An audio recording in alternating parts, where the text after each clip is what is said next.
আসসালামু আলাইকুম। আ ২ দিন আগে আমি একটা পোস্ট করেছিলাম আ সবজির দাম নিয়ে। তো অনেকেই জানতে চাচ্ছেন আমি বাজার করি কিনা?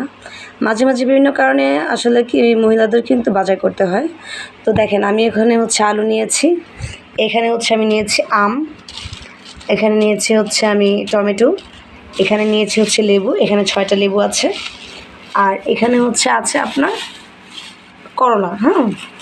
তো এই সবজির দামটা আমি আপনাকে বলে দেবো। এখানে হচ্ছে আলু আমি ১৫ টাকা করে নিয়েছি। তো ১৫ টাকা করে আমি এখানে ৬ কেজি আলু নিয়েছি। আমার মাত্র এসেছে ৯০ টাকা। আম হচ্ছে আমি ৪০ টাকা কেজি নিয়েছি। যেহেতু এখনও পর্যন্ত পর্যাপ্ত পরিমাণ আম হয়নি। তো আমের দামটা একটু বেশি। কিছুদিন পরে ইনশাল্লাহ কমে যাবে। তবে এই সিজনে কিন্তু টমেটো আমি কখনোই ৪০ টাকা কেজি খাইনি। তো আজ এই যে এখানে আমি আধা কেজি টমেটো ২০ টাকা দিয়ে নিয়েছি। তো টমেটো কিন্তু হাতের নাগালে আছে।